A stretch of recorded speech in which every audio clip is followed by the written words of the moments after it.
एक बार एक नगर में एक मालिन रहती थी। उसके पति चल बसे थे। उसका एक 4 साल का पुत्र था। उसकी सास कठोर हृदय की स्त्री थी। वह बहू को बहुत तकलीफ देती थी। एक दिन सास ने बहू और पोते को घर से निकाल दिया। वे दोनों रोते हुए चलते चलते एक जंगल में जा पहुंचे। वहां एक बड़े पेड़ के नीचे बैठ गए। वहां से थोड़ी दूर पर एक गणेश जी का मंदिर था। वहां बहुत लोग गणेश जी के दर्शन करने आते थे। दर्शन करके गणेश जी को प्रसाद चढ़ाते थे। फिर वह प्रसाद सबको बांट देते थे। इस प्रसाद से माँ बेटे का गुजारा होने लगा। दोनों गणेश जी की पूजा पाठ में लग गए। एक दिन उन्होंने सोचा क्यों न हम भी जंगल से फूल ला कर बेचें। वे रोज जंगल से फूल लाकर उसकी माला बनाकर बेचने लगे। साथ में पूजा की सामग्री और प्रसाद भी बेचने लगे। इससे उनको आमदनी होने लगी। गणेश जी की कृपा से आमदनी बढ़ने लगी। जल्दी ही उन्होंने एक मकान और एक दुकान बना लिया। एक राजा की लड़की मंदिर में रोज पूजा करने आती थी। मालिन के बेटे को देखकर राजकुमारी उस पर मोहित हो गई और उसे विवाह करने की सोचने लगी। उसने अपनी भाभी से अपने मन की बात कही। भाभी अनुभवी थी। उसने कहा, ये तो मालिन का बेटा है और तुम एक राजा की बेटी हो। यदि तुमने उससे विवाह किया तो तुम्हारी बहुत बेइज्जती होगी। पर राजकुमारी अपनी बात पर अड़ी रही। उसने कहा, मैंने तो प्रतिज्ञा कर ली है कि उसी से विवाह करूंगी। भाभी ने घर जाकर सारी बात राजा को बता दी। राजा ने मना नहीं किया और विवाह के लिए तैयार हो गए। उन्होंने बड़े धूमधाम से बेटी का विवाह मालिन के बेटे के साथ कर दिया। मालिन ने सबसे पहले बेटे बहू को गणेश जी के मंदिर में ले जाकर पूजा पाठ करवाया और गणेश जी का आशीर्वाद दिलवाया। इसके बाद पूरे नगर में यह बात फैल गई कि गणेश जी की पूजा करने से सब दुख कष्ट दूर हो जाते हैं। इस बात पर सुनते ही नगर के सभी लोग मंदिर आने लगे। मालिन और उसके बेटे की बिक्री और बढ़ गई। उधर उसकी सास के बुरे दिन आ गए। अन्नदाता उससे रूठ गए और वह भूखों मरने लगी। एक दिन वह रोती धोती उसी गणेश जी के मंदिर में आ पहुंची। वहां वह मालिन के बेटे से बोली, मैं भूखी हूँ, मुझे रोटी कपड़ा दे दो, इसके बदले में तुम्हारा सारा काम कर दूंगी। लड़के को दया आ गई और उसे काम पर रख लिया। उसने अपनी दादी को नहीं पहचाना। जब मालिन घर आई तो उसने सास को पहचान लिया।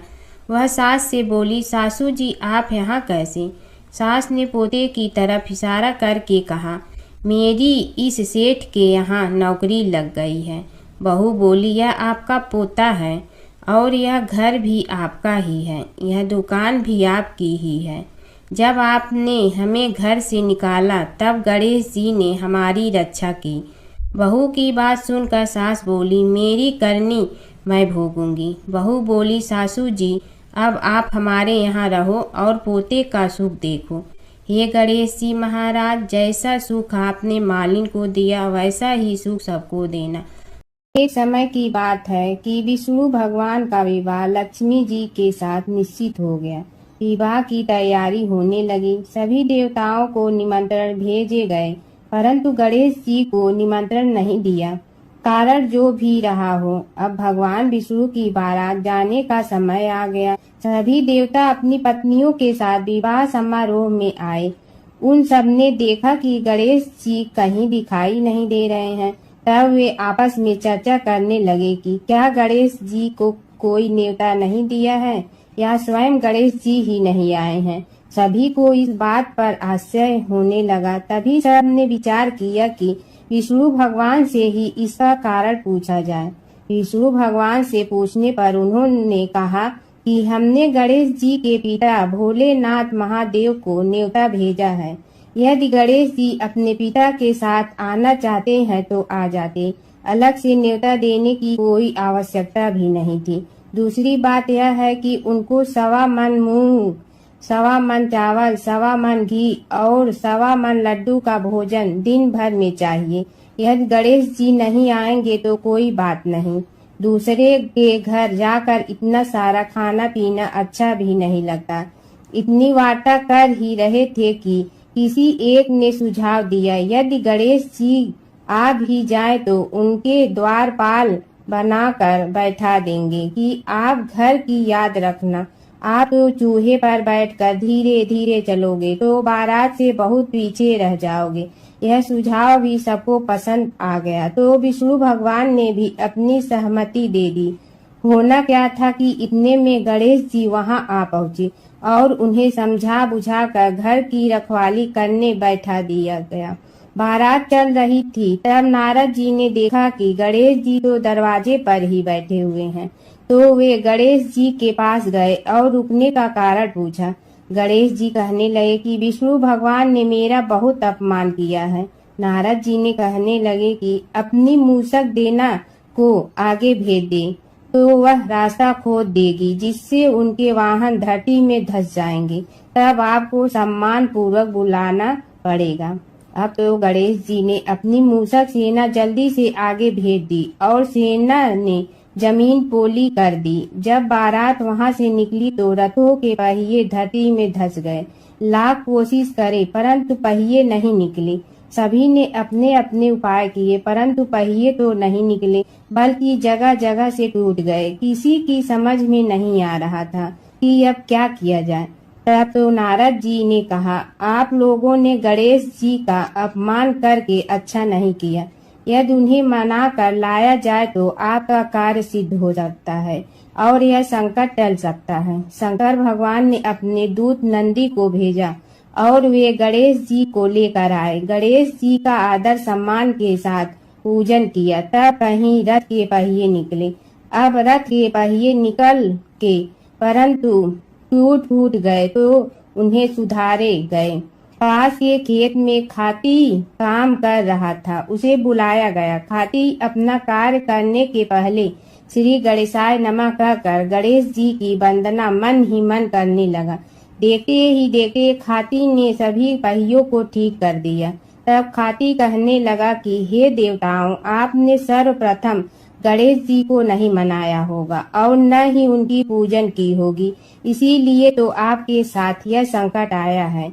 हम तो मूर्ख अज्ञानी हैं, फिर भी पहले गणेश जी को पूजते हैं, उनका ध्यान करते हैं। आप लोग तो देवतागण हैं, फिर भी आप गणेश जी को कैसे भूल गए। अब आप लोग भगवान श्री गणेश जी की जय बोल कर जाएं तो आपके सब काम बन जाएंगे और संकट कट जाएंगे। ऐसा कहते हुए बारात वहां से चल दी और विष्णु भगवान को लक्ष्मी जी के साथ विवाह संपन्न करा के सभी सकुशल घर लौट आए। हे गणेश जी महाराज, आपने विष्णु को जैसे कारज सारियो ऐसे कारज सबको सिद्ध कर जो। बोलो गजानन भगवान की जय। गणेश जी की कथा। एक बार गणेश जी एक छोटे बालक के रूप में चिमटी में चावल और चमचे में दूध लेकर निकले। वो हर किसी से कह रहे थे कि कोई मेरी खीर बना दो, कोई मेरी खीर बना दो। एक बुढ़िया बैठी हुई थी, उसने कहा, ला मैं बना दूं। वह छोटा सा बर्तन चढ़ाने लगी। तब गणेश जी ने कहा कि दादी माँ, छोटी सी भगोनी मत चढ़ाओ, तुम्हारे घर में जो सबसे बड़ा बर्तन है वही चढ़ा दो। बुढ़िया ने वही चढ़ा दिया। वह देखती रह गई कि वह जो थोड़े से चावल उस बड़े बर्तन में डाली थी वह तो पूरा भर गया है। गणेश जी ने कहा, दादी माँ, मैं नहा कर आता हूँ, खीर तैयार हो गई हो तो। बुढ़िया के पोते पोती खीर खाने के लिए रोने लगे। बुढ़िया ने कहा, गणेश जी तेरे भोग लगाना कहकर चूल्हे में थोड़ी सी खीर डाली और कटोरी भर भर कर बच्चों को दे दी। बुढ़िया की पड़ोसन ऊपर से देख रही थी तो बुढ़िया ने सोचा यह चुगली कर देगी, तो एक कटोरा भर कर उसे भी पकड़ा दिया। बेटे की बहू ने चुपके से एक कटोरा खीर खाई और कटोरा चक्की के नीचे छुपा दिया। अभी भी गणेश जी नहीं आए थे। बुढ़िया को भी भूख लग रही थी। वह भी एक कटोरा खीर खाकर किवाड़ के पीछे बैठकर एक बार फिर कहा कि गणेश जी, आपके भोग लगे कहकर खाना शुरू कर दिया। तभी गणेश जी आ गए। बुढ़िया ने कहा, आ जा रे गणेशिया, खीर खा ले, मैं तो तेरी ही राह देख रही थी। गणेश जी ने कहा, दादी माँ, मैंने तो खीर पहले ही खा ली। बुढ़िया ने कहा, कब खाई? गणेश जी ने कहा, जब तेरे पोते पोती ने खाई तब खाई थी, जब तेरी पड़ोसन ने खाई तब खाई थी, और जब तेरी बहू ने खाई तब भी खाई थी, और जब तूने खाई तो मेरा पेट पूरा ही भर गया। बुढ़िया ने कहा, बेटा और सारी बात तो सोच, पर बहू बेचारी का तो नाम मत लो। वह तो सुबह से काम में लग रही है, उसने फिर खीर कब खाई?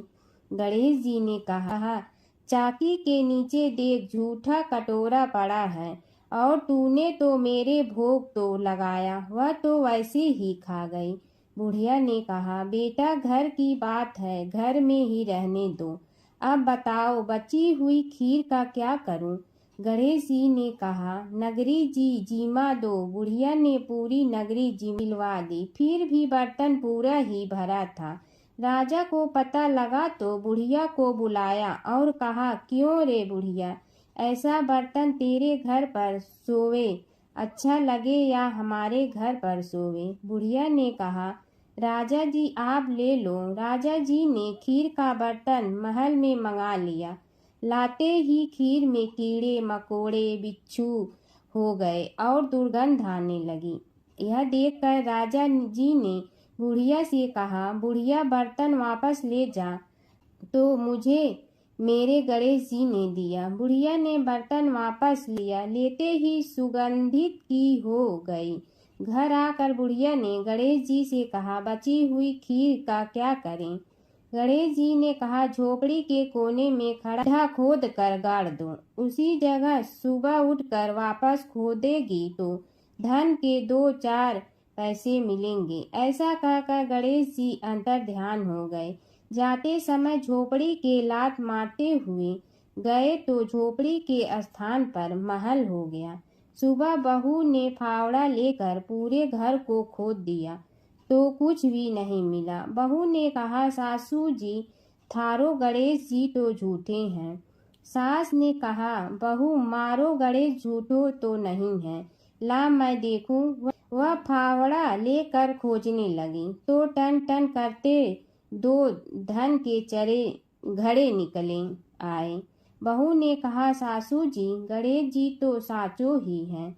सास ने कहा, गणेश जी तो भावनाओं का भूखा है। यह गणेश जी जैसा आपने बुढ़िया को दिया वैसा सबको देना। एक गांव में एक बुढ़िया माई रहती थी।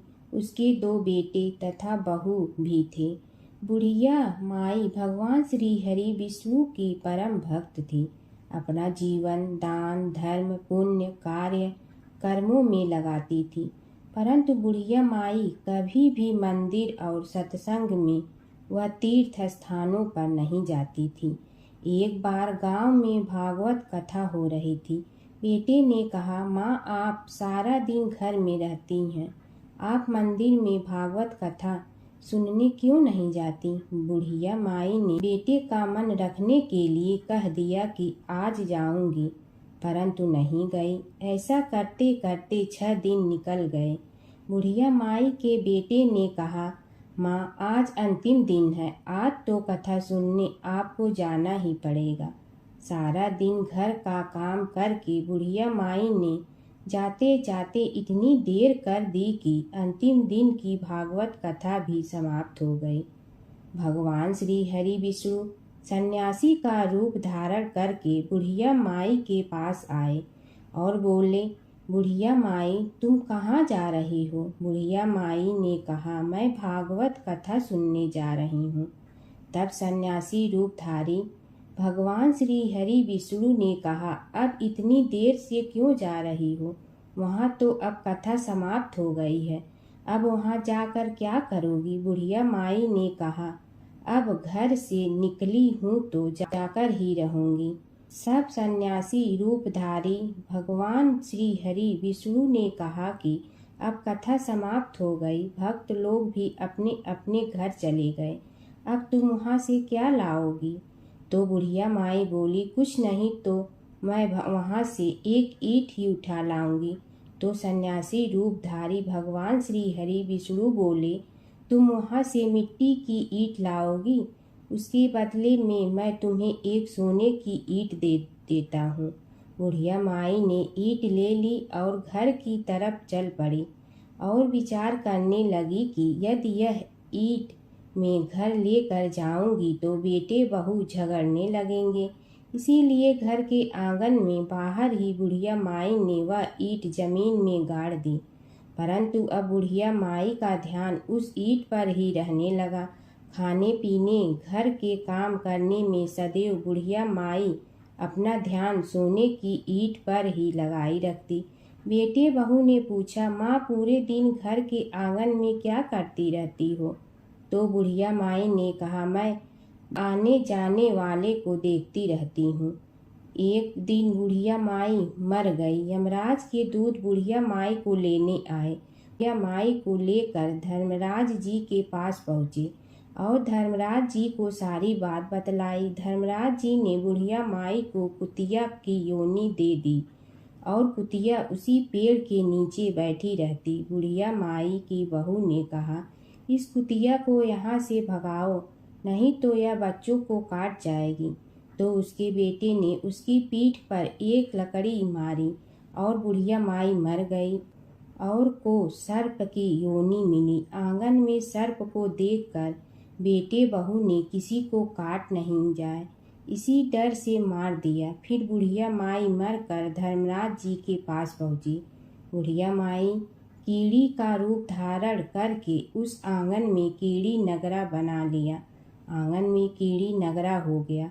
घर वाले बहुत परेशान हुए। घर वाले भोजन भी नहीं बना रहे थे और मन ही मन होने का स्मरण करने लगे। तब भगवान श्री हरि विष्णु सन्यासी का रूप धारण करके आए और बोले कि कुछ खाने को दे दो। तो घरवाले ने कहा, महाराज हमारे खाने को भी कुछ नहीं बनाया, क्योंकि हमारे घर में कीड़ी नगरा हो गया है। आप ही इसका कुछ उपाय बतलाइए।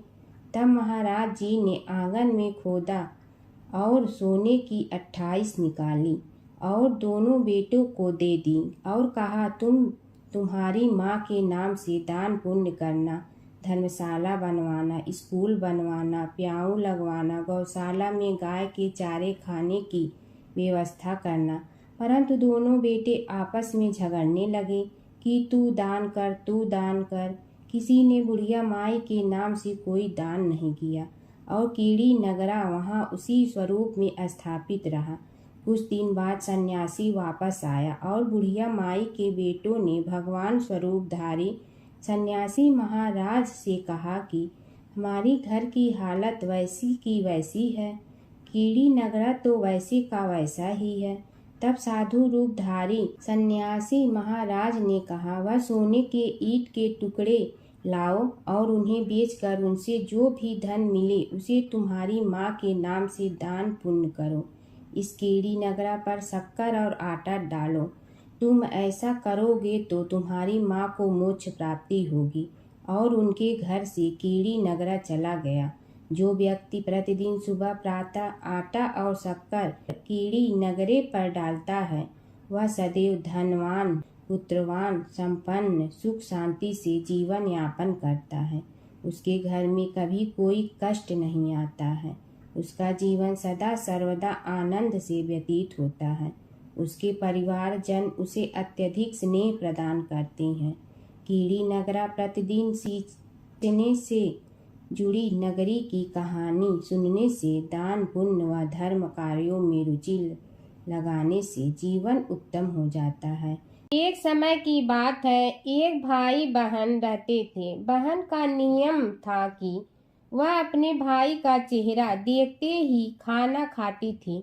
हर रोज वह सुबह उठती थी और जल्दी जल्दी सारा काम करके अपने भाई का मुंह देखने के लिए उसके घर जाती थी। एक दिन रास्ते में एक पीपल के नीचे गणेश जी की मूर्ति रखी थी। उसने भगवान के सामने हाथ जोड़कर कहा कि मेरे जैसा अमर सुहाग और मेरे जैसा अमर पीहर सबको दीजिए। यह कहकर वह आगे बढ़ जाती है। जंगल के झाड़ियों के कांटे उसके पैरों में चुभा करते थे। एक दिन भाई के घर पहुंची और भाई का मुंह देख कर बैठ गई तो भाभी ने पूछा, पैरों में क्या हो गया है? यह सुनकर उसने भाभी को जवाब दिया कि रास्ते में जंगल के झाड़ियों के गिरे हुए कांटे पांव में चुभ गए हैं। जब वह वापस अपने घर आ जाए तब भाभी ने अपने पति से कहा कि रास्ते को साफ करवा दो, आपकी बहन के पांव में बहुत सारे कांटा चुभ गए हैं। भाई ने तब कुल्हाड़ी लेकर सारी झाड़ियों को काटकर रास्ता साफ कर दिया, जिससे गणेश जी का स्थान भी वहां से हट गया। यह देखकर भगवान गुस्सा हो गए और उसके भाई के प्राण हर लिए। लोग अंतिम संस्कार के लिए जब भाई को ले जा रहे थे तब उसकी भाभी रोते हुए लोगों से कही, थोड़ी देर रुक जाओ, उसकी बहन आने वाली है। वह अपने भाई का मुंह देखे बिना नहीं रह सकती है, उसका यह नियम है। तब लोगों ने कहा, आज तो देख लेगी पर कल कैसे देखेगी? रोज दिन की तरह बहन अपने भाई का मुंह देखने के लिए जंगल में निकली। तब जंगल में उसने देखा कि सारा रास्ता साफ किया हुआ है। जब वह आगे बढ़ी तो उसने देखा कि सिद्धि विनायक को भी वहां से हटा दिया गया है। तब उसने जाने से पहले गणेश जी को एक अच्छे स्थान पर रखकर उन्हें स्थान दिया और हाथ जोड़कर बोली, भगवान मेरे जैसा अमर सुहाग और मेरे जैसा अमर पीहर सबको देना। और फिर बोलकर आगे निकल गई। भगवान सोचने लगे, अगर इसकी नहीं सुनी तो हमें कौन मानेगा, हमें कौन पूजेगा? तब सिद्धि विनायक ने उसे आवाज दी, बेटी इस खेजड़ी की 7 पत्तियां लेकर जा और उसे कच्चे दूध में धोकर भाई के ऊपर छींटा मार देना, वह उठकर बैठ जाएगा। यह सुनकर जब पीछे मुड़ी तो वहां कोई नहीं था। फिर वह यह सोचने लगी कि ठीक है, जैसा सुना वैसा कर लेती हूँ। फिर वह 7 खेजड़ी की पत्तियां लेकर अपने भाई के घर पहुंची। उसने देखा वहां कई लोग बैठे हुए हैं।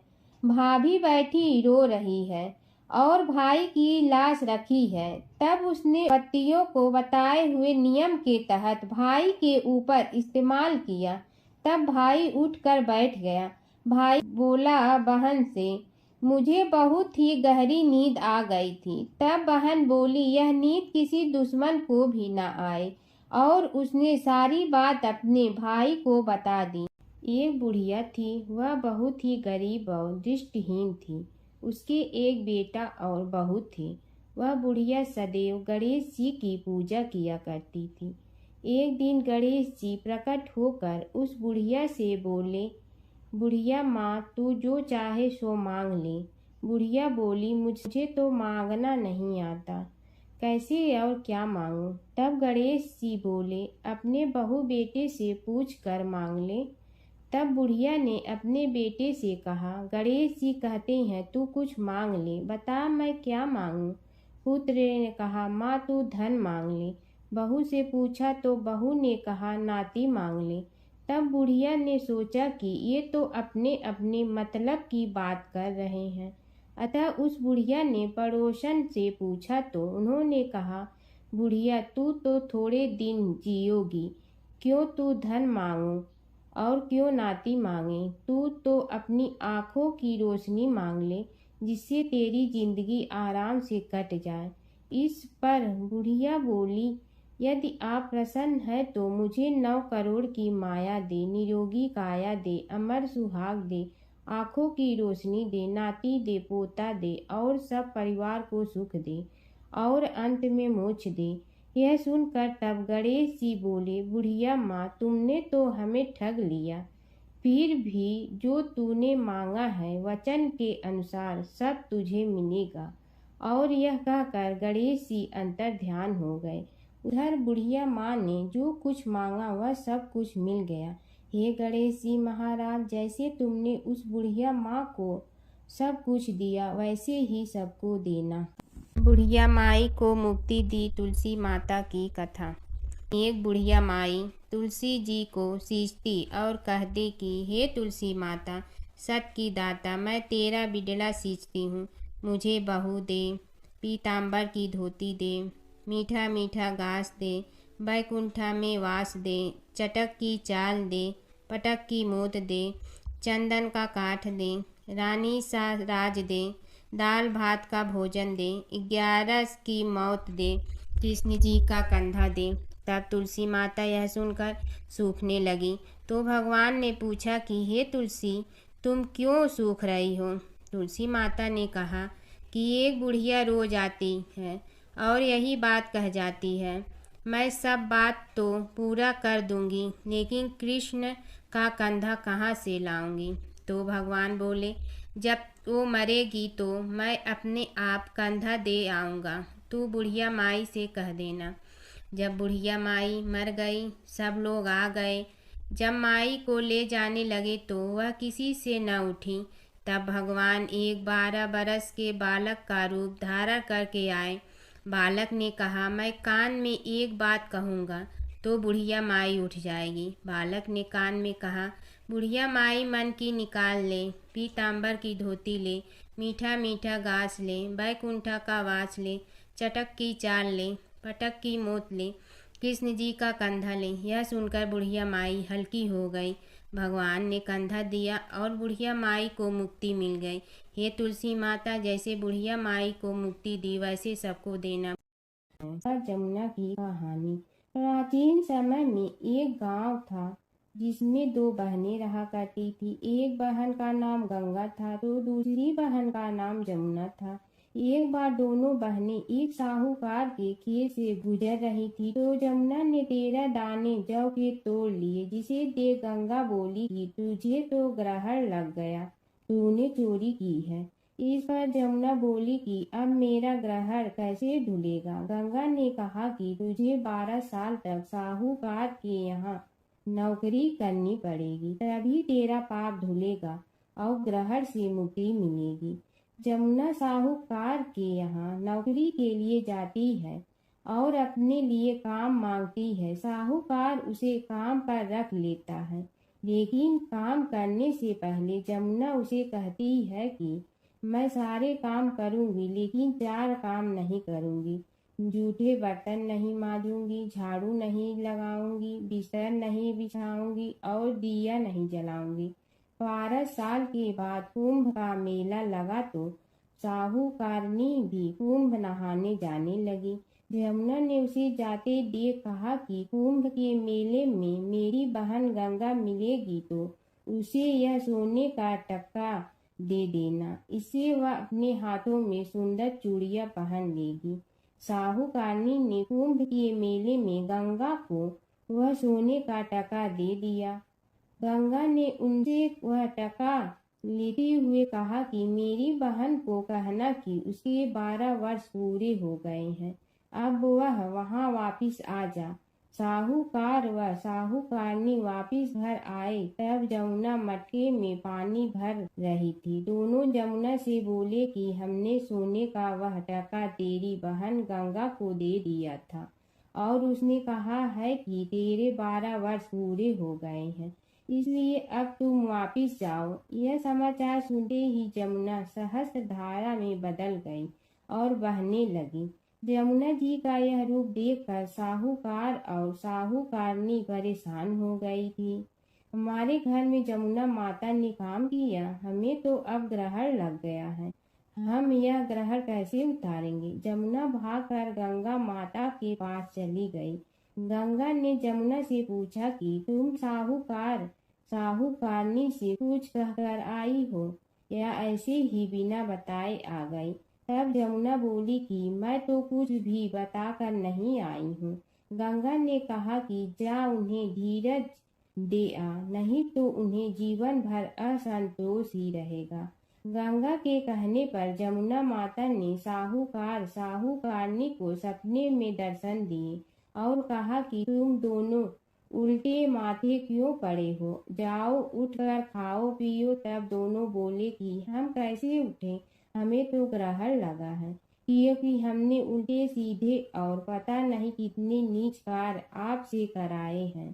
तब जमुना जी बोली कि तुम्हें ग्रहण नहीं लगा है, ग्रहण तो मुझे लगा था कि मैंने तुम्हारे खेत से 13 दाने जौ के चुराए थे। मैं तो अपना ग्रहण उतारने तुम्हारे घर आई थी। मेरा ग्रहण तुम्हारे घर में 12 वर्ष तक रहने से उतर गया है और मेरी मुक्ति हो गई है। जमुना जी ने कहा कि तुम्हें कोई ग्रहण नहीं लगा है, उल्टे मेरे 12 वर्ष तक यहाँ रहने से तुम्हारी भी मुक्ति हो गई है। यह कहकर जमुना जी स्वप्न से चली गई। दोनों उठकर देखते हैं कि उनके घर में पहले से भी अधिक धन हो गया है। हे जमुना माता, जैसे आपने साहूकार व साहूकारनी की मुक्ति कराई, वैसे ही आप अपने सभी भक्तों की करना। नगर बसेरे की कहानी। किसी गांव में एक भाट व एक जाट रहता था। दोनों में घनिष्ठ मित्रता थी। एक बार जाट अपनी बहन के घर जाने को तैयार हुआ तो भाट अपनी ससुराल जाने को तैयार हुआ। दोनों साथ चल पड़े तो रास्ते में रुककर एक कुएं की मुंडेर पर बैठ गए। जाट ने भाट से कहा कि नगर बसेरा कर लेते हैं।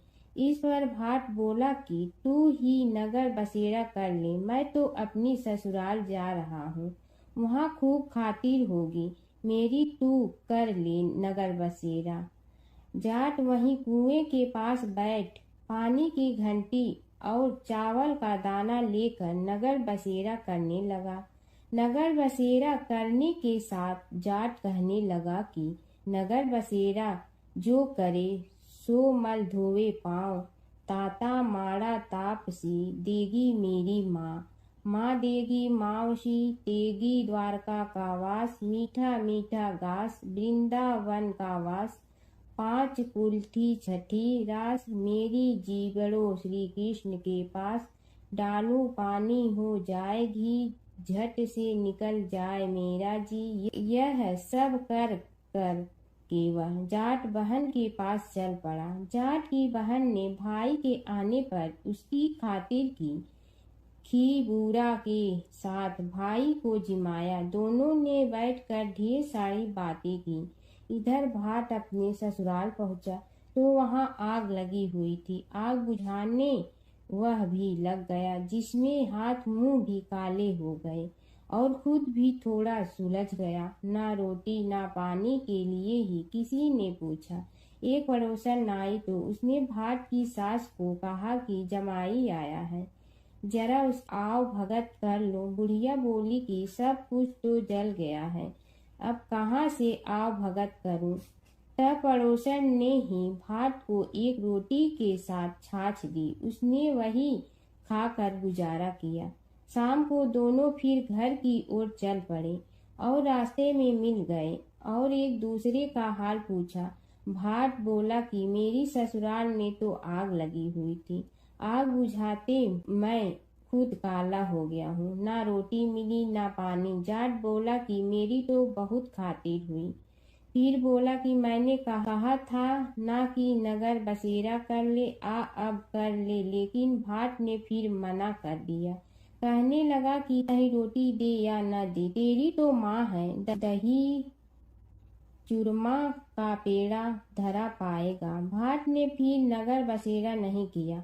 जाट ने कर लिया नगर बसेरा, जो करे सो मल धोए पाँव, ताता माड़ा तापसी देगी मेरी माँ, माँ देगी मावशी देगी द्वारका का वास, मीठा मीठा घास वृंदावन का वास, 5 कुल्ठी छठी रास मेरा जीवड़ो श्री कृष्ण के पास, डालू पानी हो जाए घी झट से निकल जाए मेरा जी।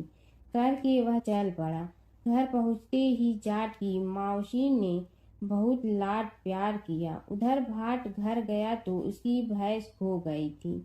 बाप एक लाठी रखे तो दूसरी उठाए और कहने लगा कि ससुराल गया तो आग लगा दी, अब यहाँ आया तो भैंस खो दी। बाप ने कहा कि पहले भैंस लेकर आ, तभी रोटी पानी मिलेगा। सारा दिन भाट भैंस ढूंढता रहा, लेकिन उसे भैंस नहीं मिली। जाट और भाट की मुलाकात फिर से बाजार में हो गई। जाट ने भाट के हाल चाल पूछे तो भाट बोला कि आते ही भैंस खो गई। बस उसी दिन से भैंस ढूंढ रहा हूँ। रोटियां का तो पूछो ही मत। जाट ने कहा कि मैंने तो पहले ही कहा था कि नगर बसेरा कर ले। जाट की बात सुनकर भाट बोला कि तेरे नगर बसेरे में इतनी ताकत है तो चल अब कर लेते हैं। दोनों ने बैठकर नगर बसेरा किया। नगर बसेरा जो करे सो मल धोवे पाँव। ताता माड़ा तापसी देगी मेरी माँ। माँ देगी मौसी देगी द्वारका का वास। मीठा मीठा घास वृंदावन का वास। पाँच कुल्ठी छठी रास मेरा जीवड़ो श्री कृष्ण के पास। डालू पानी हो जाए घी झट से निकल जाए मेरा जी। दोनों के नगर बसेरा करने पर भाट जैसे ही आगे बढ़ा तो उसकी खोई भैंस मिल गई, जिसे लेकर घर पहुंचा। घर पहुंचते ही माँ ने कहा कि लड़के को आते ही घर से निकाल दिया। सारे दिन से ये भूखा प्यासा भटक रहा है।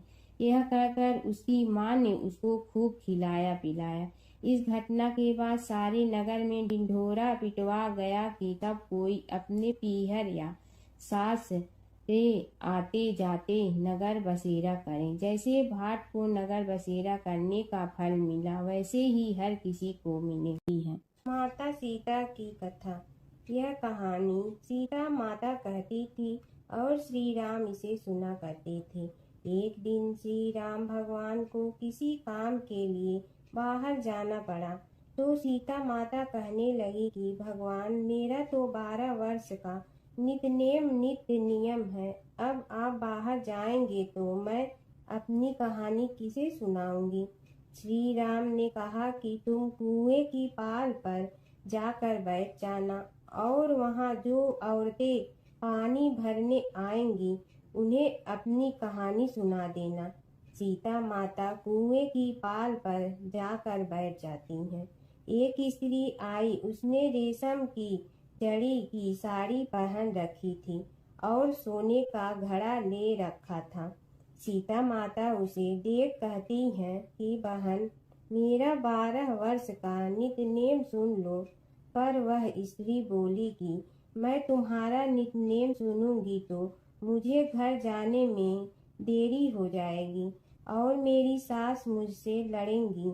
उसने कहानी नहीं सुनी और चली गई। उसकी रेशम जड़ी की साड़ी फट गई।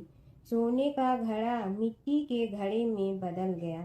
सास ने देखा तो पूछा कि ये किसका दोष अपने सिर लेकर आ गई है। बहू ने कहा कि कुएं पर एक औरत बैठी थी। उसने कहानी सुनने के लिए कहा, लेकिन मैंने सुनी नहीं, जिसका यह फल मिला है। बहू की बात सुनकर अगले दिन वही साड़ी और घड़ा लेकर सास कुएं की पाल पर गई। सास को वहीं माता सीता बैठी मिली तो माता सीता ने कहा कि बहन, मेरी कहानी सुन लीजिए। सास बोली कि एक बार छोड़, मैं तो 4 बार कहानी सुन लूंगी। राम आए लक्ष्मण आए देश के पुजारी आए। नित नेम का नेम लाए आओ राम बैठो राम। तपी रसोई जियो राम माखन मिश्री खाओ राम। दूध बतासा पियो राम सूत के पलका मोठो राम। साल दुसाला पोठो राम साल दुसाला ओढ़ो राम। जब बोलो जब राम ही राम, राम संवारे सबके काम। खाली घर भंडार भरेंगे सबका बेड़ा पार करेंगे। श्री राम जय जय राम। सास बोली कि बहन, कहानी तो बहुत अच्छी लगी। कहानी सुनकर सास घर चली गई और उसकी साड़ी फिर से रेशम जड़ी की बन गई।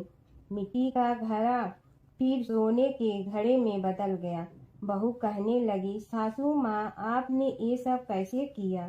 सास ने कहा कि बहू, तू दोष लगा के आई थी और मैं अब दोष उतार कर आ रही हूँ। बहू ने फिर पूछा कि वह कुएं वाली स्त्री कौन है। सास बोली कि वे सीता माता थी। वे पुराने से नया कर देती हैं, खाली घर में भंडार भर देती हैं। वह लक्ष्मी जी का वास घर में कर देती हैं आदमी की जो भी इच्छा हो उसे पूरा कर देती हैं। बहू बोली कि ऐसी कहानी मुझे भी सुना दो। सास बोली कि ठीक है, तुम भी सुनो। और सास ने कहानी शुरू की। राम आए लक्ष्मण आए, देश के पुजारी आए, नित नेम का नेम लाए, आओ राम बैठो राम, तपी रसोई जियो राम, माखन मिश्री खाओ राम, दूध बतासा पियो राम, सूत के पलका मोठो राम, साल दुसाला पोठो राम, साल दुसाला ओढ़ो राम, जब बोलो जब राम ही राम, राम संवारे सबके काम, खाली घर भंडार भरेंगे, सबका बेड़ा पार करें, श्री राम जय जय राम। कहानी सुनकर बहू बोली कि कहानी तो बहुत अच्छी है। सास ने कहा कि ठीक है, इस कहानी को रोज कहा करेंगे। अब सास बहू रोज सवेरे उठती, नहाती धोती और पूजा करने के बाद नित्य की सीता की कहानी कहती। एक दिन उनके यहाँ एक पड़ोस की औरत आई और बोली कि बहन जरा सी आँच दे ना। तो वह बोली कि आज तो अभी हमने जलाई ही नहीं। पड़ोसन ने कहा कि तुम सुबह 4 बजे से उठकर क्या कर रही हो?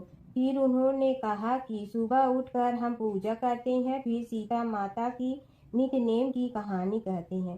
पड़ोसन ने उसी बात सुनकर फिर कहा कि सीता माता की कहानी कहने से तुम्हें क्या मिलता है?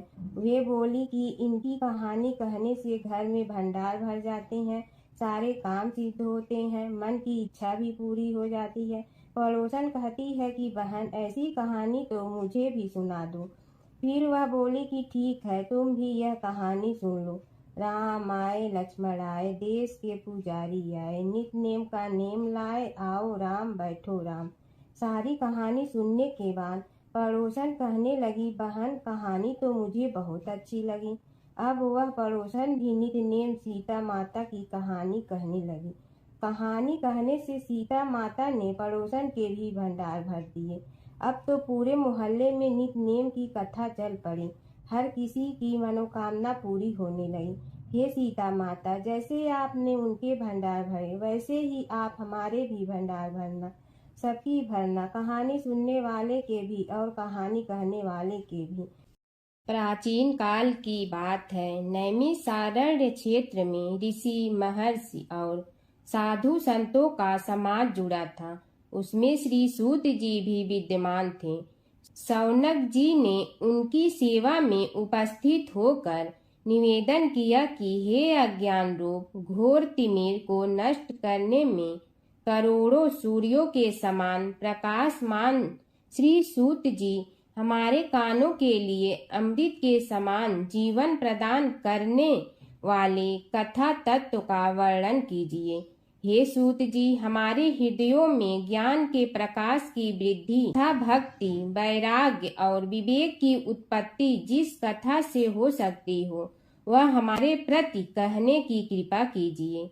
शौनक जी की जिज्ञासा से सूत जी बड़े प्रसन्न हुए। पूरा तन इतिहासों के स्मरण से उनका शरीर पुलकायमान हो रहा था। वे कुछ देर उसी स्थिति में विराजमान रहकर कुछ विचार करते रहे और अंत में बोले, शौनक जी, इस विषय में आपके चित्त में बड़ी जिज्ञासा है। आप धन्य हैं जो सदैव ज्ञान की प्राप्ति में तत्पर रहते हुए विभिन्न पुराण कथाओं की जिज्ञासा रखते हैं। आज मैं आपको ज्ञान के परम स्रोत रूप श्री गणेश जी का जन्म कर्म रूप चरित्र सुनाऊंगा। गणेश जी से ही सभी ज्ञानों सभी विद्याओं का उद्भव हुआ है। अब आप सावधान चित्त से विराजमान हो। श्री गणेश जी के ध्यान और नमस्कार पूर्वक उनका चरित्र श्रवण करें।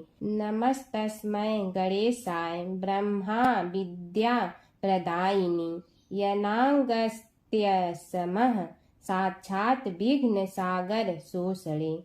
कैसे हैं वे श्री गणेश जो सभी प्रकार की ब्रह्म विद्याओं को प्रदान करने वाले अर्थात ब्रह्मा के सगुण और निर्गुण स्वरूप पर प्रकाश डालने और जीव ब्रह्मा का अभेद प्रतिपादन करने वाली विद्याओं के दाता हैं। वे विघ्नों के समुद्रों को महर्षि अगस्त के समान शोषण करने में समर्थ हैं।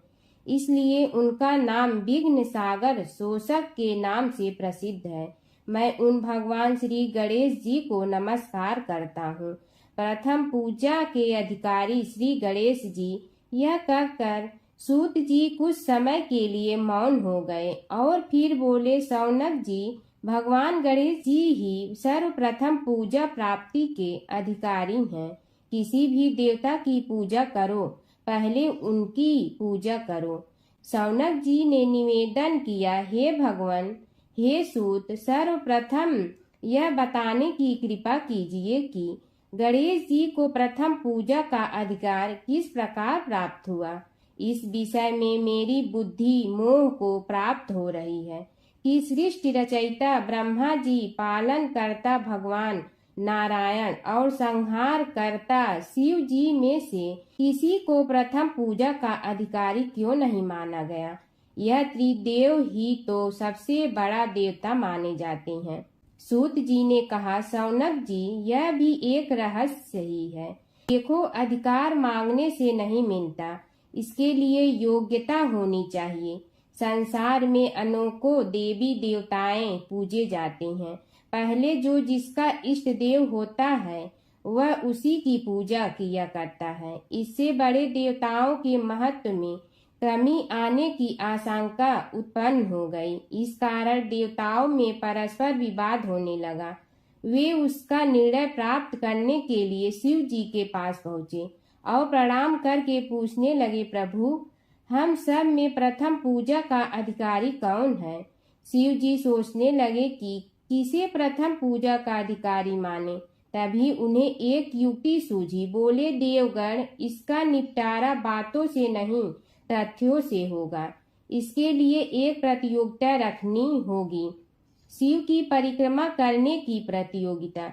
देवगण उनका मुख देखने लगे, शंकित हृदय से सोचने लगे कि कैसी प्रतियोगिता रहेगी। यह शिव जी ने उनके मन के भाव ताड़ लिए, इसलिए सांत्वना भरे शब्दों में बोले, घबराओ मत, कोई कठिन परीक्षा नहीं ली जाएगी।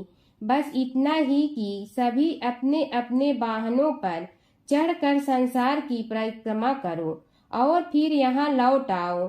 जो पहले लौटेगा वही सर्वप्रथम पूजा का अधिकारी होगा। अब क्या देर थी, सभी अपने अपने वाहन पर चढ़कर दौड़ पड़े। किसी का वाहन गजराज था तो किसी का सिंह, किसी का भैंसा तो किसी का मृग, किसी का हंस तो किसी का उल्लू, किसी का अश्व तो किसी का श्वान। अभिप्राय यह है कि वाहनों को विविधता के दर्शन उस समय जितने भले प्रकार से हो सकते थे उतने अन्य समय में नहीं। सबसे गया बीता वाहन गणेश जी का था मूषक, उससे चूहा भी कहते हैं। ऐसे वाहन के बल भरोसे इस प्रतियोगिता में सफल होना तो क्या, सम्मिलित होना भी हास्यास्पद है। गणेश जी ने सोचा, छोड़ो, क्या होगा प्रतियोगिता में भाग लेने से, हम तो यहाँ बैठे रहकर ही तमाशा देखेंगे। वे बहुत देर तक विचार करते रहे। अंत में उन्हें एक युक्ति सूझी। शिव जी स्वयं ही जगदाता हैं, यह संसार उन्हीं का प्रतिबिंब है, तब क्यों न इन्हीं की परिक्रमा कर ली जाए। इनकी परिक्रमा करने से ही संसार की परिक्रमा हो जाएगी। ऐसा निश्चय कर उन्होंने मूषक पर चढ़कर शिव जी की परिक्रमा की और उनके समक्ष जा पहुँचे। शिव जी ने कहा, तुमने परिक्रमा पूर्ण कर ली। उन्होंने उत्तर दिया, जी हाँ। शिव जी सोचने लगे कि इसे तो यहीं घूमते हुए देखा, फिर परिक्रमा कैसे कराया। देवताओं का परिक्रमा करके लौटना आरंभ हुआ और उन्होंने गणेश जी को वहां बैठे देखा तो माथा ठनक गया। फिर भी साहस करके बोले, अरे तुम विश्व की परिक्रमा के लिए नहीं गए। गणेश जी ने कहा, अरे मैं कब का यहाँ आ गया। देवता बोले, तुम्हें तो कहीं भी नहीं देखा। गणेश जी ने उत्तर दिया, देखते कहाँ से, समस्त संसार शिव जी में विद्यमान है। इनकी परिक्रमा करने से ही संसार की परिक्रमा पूर्ण हो गई। सूत जी बोले, शौनक, इस प्रकार गणेश जी ने अपनी बुद्धि के बल पर ही विजय प्राप्त कर ली। उनका कथन सत्य था, इसलिए कोई विरोध करता भी तो कैसे। बस उसी दिन से गणेश जी की प्रथम पूजा होने लगी। सूत जी बोले, हे शौनक जी, यह एक तथ्य है कि गणेश जी ही उसके पात्र हैं। वे बड़े देवता का भी कार्य सिद्धि में विघ्न उपस्थित होने पर उन विघ्न राज का आश्रय न लिया हो। हे शौनक, वे देव भी बड़े दयालु हैं। नाम तो शिव जी का ही आशुतोष है, किंतु वे सर्वात्मा और सर्वरक्षक प्रभु तो शिव जी की अपेक्षा भी शीघ्र ही प्रकट हो जाते हैं। उनका भक्त कभी किसी संकट में नहीं पड़ता। यदि प्रारब्ध वशात कभी किसी विपत्ति में पड़ भी जाता है तो गणेश्वर की उपासना करने पर उनके अनुग्रह से उनके समस्त दुख दूर होकर परम सुख की प्राप्ति होती है। शौनक ने कहा, हे सूत जी, हे महाभाग, हे प्रभु, मैं गणेश जी के विभिन्न चरित्रों का अध्ययन करना चाहता हूँ, तो मुझे बताइए कि किस ग्रंथ का अवलोकन करूं।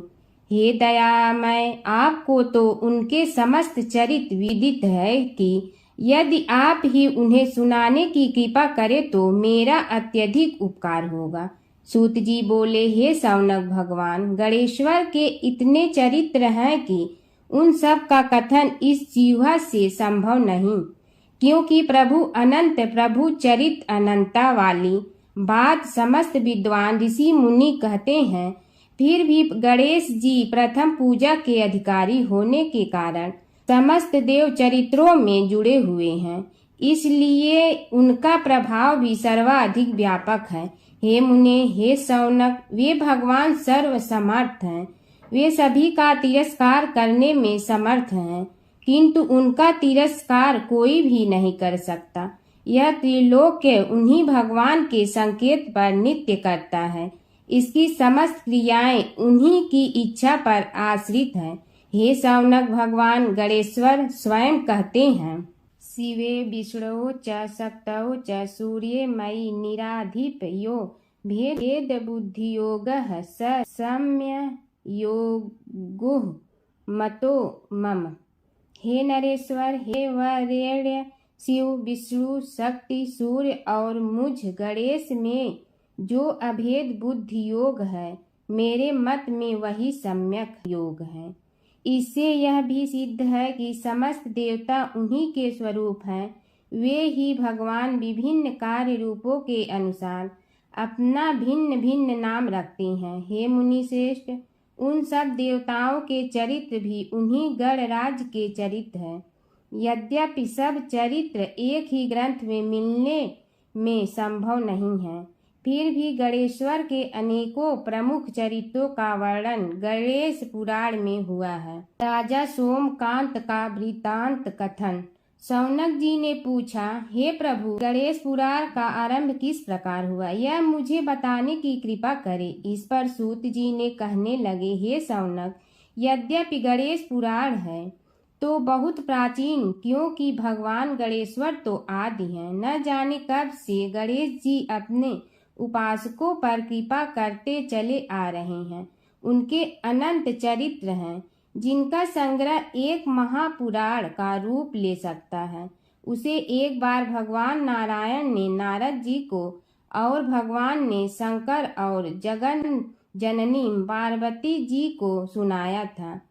बाद में वही पुराण संक्षेप रूप में ब्रह्मा जी ने महर्षि वेद व्यास को सुनाया और फिर व्यास जी ने महर्षि भृगु को सुनाया। भृगु ने कृपा करके सौराष्ट्र के एक राजा सोमकांत को सुनाया था। तब से वह पुराण अनेक कथाओं में विस्तृत होता रहा और अनेक कथाओं से रहित होता हुआ अनेक रूप में प्रचलित है। शौनक जी ने पूछा, भगवान, आप यह बताने का कष्ट करें कि राजा सोमकांत कौन था।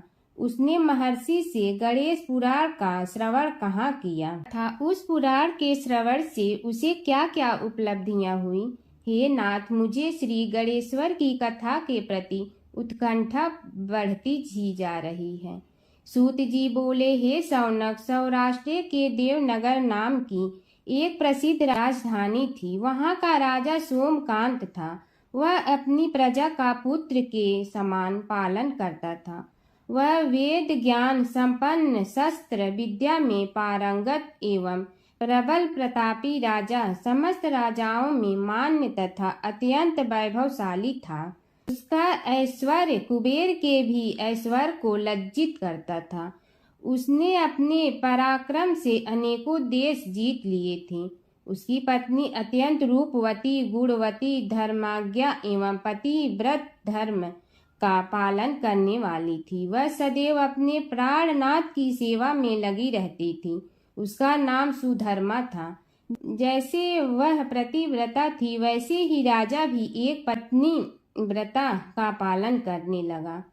उसके हेमकांत नामक एक सुंदर पुत्र था। वह भी सभी विद्याओं का ज्ञाता और अस्त्र शस्त्रादि के अभ्यास में निपुण हो गया था। यह सभी श्रेष्ठ लक्षणों से संपन्न, सद्गुणी एवं प्रजा जनों के हितों का अत्यंत पोषक था। इस प्रकार राजा सोमकांत स्त्री पुत्र, पशुवाहन, राज्य एवं प्रतिष्ठा आदि से सब प्रकार सुखी था। उसे दुख तो था ही नहीं। सभी राजागण उसका हार्दिक सम्मान करते थे तथा उसकी श्रेष्ठ कीर्ति भी संसार व्यापी थी। परंतु युवा अवस्था के अंत में सोमकांत को घृणित कोष्ठ रोग हो गया। उसके अनेक उपचार किए गए, किंतु कोई लाभ नहीं हुआ। रोग शीघ्रता से बढ़ने लगा और उसके कीड़े पड़ गए। जब रोग की अधिक वृद्धि होने लगी और उसका कोई उपाय न हो सका, तो राजा ने मंत्रियों को बुलाकर कहा, सुव्रतो, जाने किस कारण यह रोग मुझे पीड़ित कर रहा है। अवश्य ही यह किसी पूर्व जन्म के पाप का फल होगा। इसलिए मैं अब अपना समस्त राजपाट छोड़कर वन में रहूंगा। मेरे पुत्र हेमकांत को मेरे समान मानकर राज्य शासन का धर्म पूर्वक संचालन कराते रहें। यह कहकर राजा ने शुभ दिन दिखवाकर अपने पुत्र हेमकांत को राज्य पद पर अभिषेक किया और अपनी पत्नी सुधर्मा के साथ निर्जन वन की ओर चल दिया। प्रजापालक राजा के वियोग में समस्त प्रजा जन अश्रु बहाते हुए उनके साथ चले गए। राज्य की सीमा पर पहुंचकर राजा ने अपने पुत्र अमात्यगण और प्रजा जनों को समझाया, आप सब लोग धर्म के जानने वाले, श्रेष्ठ आचरण में तत्पर एवं सहृदय हैं।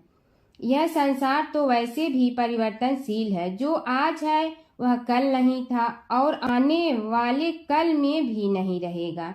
इसलिए मेरे जाने से दुख का कोई कारण नहीं है। मेरे स्थान पर मेरा पुत्र सभी कार्यों को करेगा। इसलिए आप सब उसके अनुशासन में रहते हुए उसे सदैव सम्मान करते रहें। फिर पुत्र से कहा, बेटा, यह स्थिति सभी के समझ आती रही है। हमारे पूर्व पुरुष भी परंपरागत रूप से वृद्धावस्था आने पर वन में जाते रहे हैं। मैं कुछ समय पहले ही वन में जा रहा हूँ, तो कुछ पहले या पीछे जाने में कोई अंतर नहीं पड़ता। यदि कुछ वर्ष बाद जाऊं तब भी मोह का त्याग करना ही होगा। इसलिए हे वत्स, तुम दुखित मत हो और मेरी आज्ञा मानकर राज्य शासन को ठीक प्रकार चलाओ। ध्यान रखना, क्षत्रिय धर्म का कभी त्याग न करना और प्रजा को सदा सुखी रखना। इस प्रकार राजा सोमकांत ने सभी को समझा बुझाकर वहां से वापस लौट आया और स्वयं अपनी पतिव्रता भार्या के साथ वन में प्रवेश किया। पुत्र हेमकांत के आग्रह से उसने सुबल और ज्ञान गम्य नामक 2 आत्माओं को भी साथ ले लिया। उन सब ने एक समतल एवं सुंदर स्थान देखकर वहां विश्राम किया। तभी उन्हें एक मुनि कुमार दिखाई दिया। राजा ने उससे पूछा, तुम कौन हो, कहाँ रहते हो? यदि उचित समझो तो मुझे बताओ। मुनि बालक ने कोमल बाणी में कहा, मैं महर्षि भृगु का पुत्र हूँ। मेरा नाम च्यवन है। हमारा आश्रम निकट में ही है। अब आप भी अपना परिचय दीजिए। राजा ने कहा, मुनि कुमार, आपका परिचय पाकर मुझे बड़ी प्रसन्नता हुई। मैं सौराष्ट्र के देवनगर नामक राज्य का अधिपति रहा हूँ। अब अपने पुत्र को राज्य देकर मैंने अरण्य की शरण ली है। मुझे कुष्ठ रोग अत्यंत पीड़ित किए हुए हैं। उसकी निवृत्ति का कोई उपाय करने वाला हो तो कृपा कर मुझे बताइए। मुनि कुमार ने कहा, मैं अपने पिताजी से अपना वृतांत कहता हूँ, फिर वे जैसा कहेंगे आपको बताऊंगा।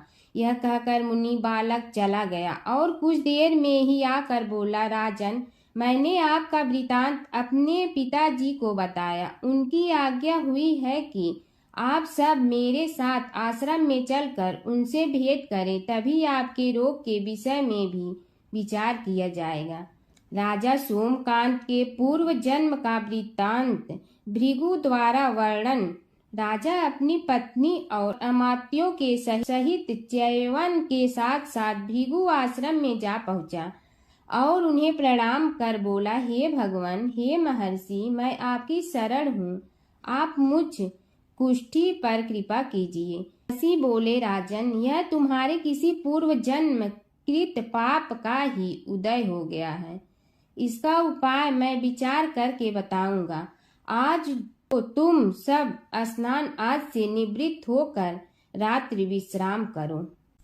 महर्षि की आज्ञा अनुसार सबने स्नान भोजन आदि के उपरांत रात्रि व्यतीत की और प्रातः काल स्नान आदि नित्य कर्मों से निवृत्त होकर महर्षि की सेवा में उपस्थित हुए।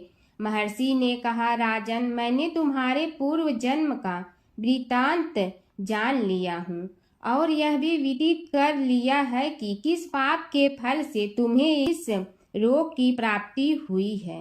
यदि तुम चाहो तो उसे सुना दूं। राजा ने हाथ जोड़कर निवेदन किया, बड़ी कृपा होगी मुनिनाथ, मैं उसे सुनने के लिए उत्कंठित हूँ। महर्षि ने कहा, तुम पूर्व जन्म में एक धनवान वैश्य के लाडले पुत्र थे।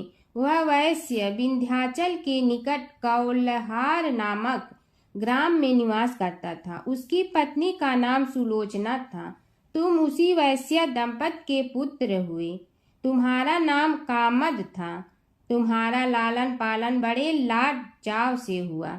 उन्होंने तुम्हारा विवाह एक अत्यंत सुंदरी वैश्य कन्या से कर दिया था, जिसका नाम कुटुम्बिनी था। यद्यप तुम्हारी भार्या सुशीला थी और तुम्हें सदैव धर्म में निरत देखना चाहती थी, किंतु तुम्हारा स्वभाव वासनांध होने के कारण दिन प्रतिदिन उज्जवल होता जा रहा था।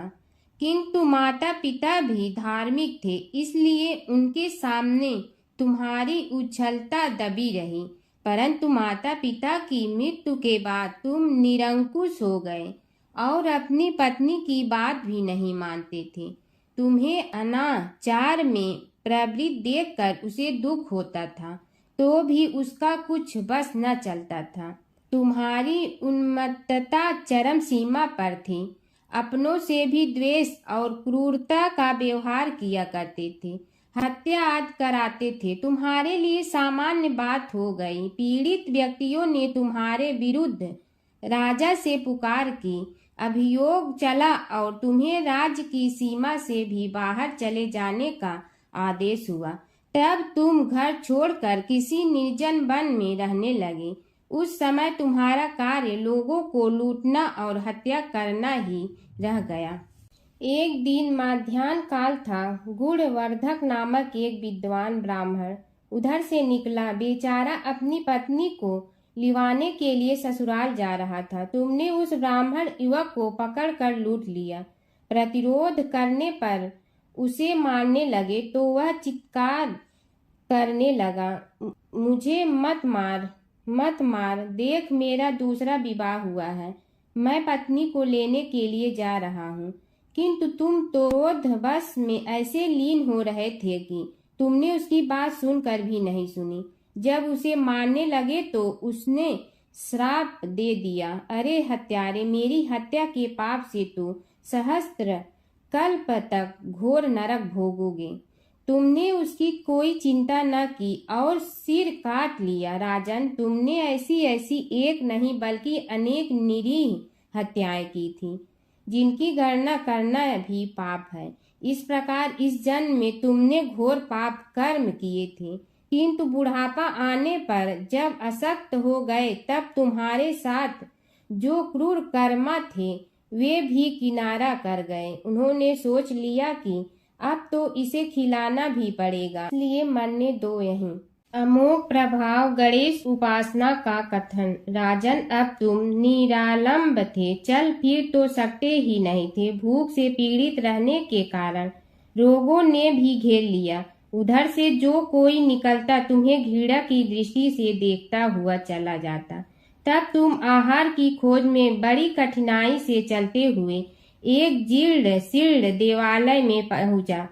उसमें भगवान गणेश्वर की प्रतिमा विद्यमान थी। तब न जाने किस पुण्य के उदय होने से तुम्हारे मन में गणेश जी के प्रति भक्ति भाव जागृत हुआ। तुम निराहार रहकर उनकी उपासना करने लगे। उससे तुम्हें सब कुछ मिला और रोग भी कम हुआ। राजन, तुमने अपने साथियों की दृष्टि बचाकर बहुत सा धन एक स्थान पर गाड़ दिया था। अब तुमने उस धन को उसे देवालय के जीर्णोद्धार में लगाने का निश्चय किया। शिल्पी बुलाकर उस मंदिर को सुंदर और भव्य बनवा दिया। इस कारण कुख्याति सुख्याति में बदलने लगी। फिर यथा समय तुम्हारी मृत्यु हुई। यमदूतों ने पकड़कर तुम्हें यमराज के समक्ष उपस्थित किया। यमराज तुमसे बोले, जीव, तुमने पाप और पुण्य दोनों ही किए हैं और दोनों का ही भोग तुम्हें भोगना है, किंतु पहले पाप का फल भोगना चाहते हो पुण्य का। इसके उत्तर में तुमने प्रथम अपने पुण्य कर्मों के भोग की इच्छा प्रकट की और इसीलिए उन्होंने तुम्हें राजकुल में जन्म लेने के लिए भेज दिया।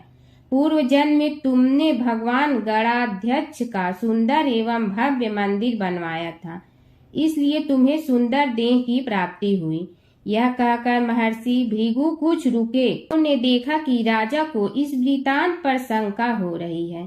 तभी महर्षि के शरीर में असंख्य विकराल पक्षी उत्पन्न होकर राजा की ओर झपटे। उनकी चोंच बड़ी तीक्ष्ण थी, जिनसे वे राजा के शरीर को नोच नोच कर खाने लगे। उसके कारण उत्पन्न असहनीय पीड़ा से व्याकुल हुए राजा ने महर्षि के समक्ष हाथ जोड़कर निवेदन किया, प्रभु, आपका आश्रम तो समस्त द्वेष आदि से परे है और यहाँ मैं आपकी शरण में बैठा हूँ। तब यह पक्षी मुझे आकर ही क्यों पीड़ित कर रहे हैं? हे मुनिनाथ, इनसे मेरी रक्षा कीजिए। महर्षि ने राजा के अंतर्वचन सुनकर सांत्वना देते हुए कहा, राजन, तुमने मेरे वचनों में शंका की थी और जो मुझ सत्यवादी के कथन में शंका करते हैं उसे खाने के लिए मेरे शरीर से इसी प्रकार पक्षी प्रकट हो जाते हैं, जो कि मेरे हुंकार करने पर भस्म हो जाया करते हैं। यह कर महर्षि ने हुंकार की और तभी वे समस्त पक्षी भस्म हो गए। राजा श्रद्धावनत होकर उनके समक्ष अश्रुपात करता हुआ बोला, प्रभु, अब आप पाप से मुक्त होने का उपाय कीजिए। महर्षि ने कुछ विचार कर कहा, राजन, तुम पर भगवान गणेश्वर की कृपा सहज रूप से है और वे ही प्रभु तुम्हारे पापों को भी दूर करने में समर्थ हैं। इसलिए तुम उनके पाप नाशक चरित्रों का श्रवण करो। गणेश पुराण में उनके चरित्रों का भले प्रकार वर्णन हुआ है, अतएव तुम श्रद्धा भक्ति पूर्वक उसी को सुनने में चित्त लगाओ। राजा ने प्रार्थना की, महामुनि, मैंने गणेश पुराण का नाम भी आज तक नहीं सुना, तो उनके सुनने का सौभाग्य कैसे प्राप्त कर सकूंगा? हे नाथ, आपसे अधिक ज्ञानी और प्रकांड विद्वान और कौन हो सकता है? आप ही मुझ पर कृपा कीजिए। महर्षि ने राजा की दीनता देखकर उसके शरीर पर अपने कमंडल का मंत्रपूत जल छिड़का। तभी राजा को एक छींक आई और नासिका से एक अत्यंत छोटा काले वर्ण का पुरुष बाहर निकल आया। देखते देखते वह बढ़ गया। उसके भयंकर रूप को देखकर राजा कुछ भयभीत हुआ, किंतु समस्त आश्रमवासी वहां से भाग गए। वह पुरुष महर्षि के समक्ष हाथ जोड़कर खड़ा हो गया।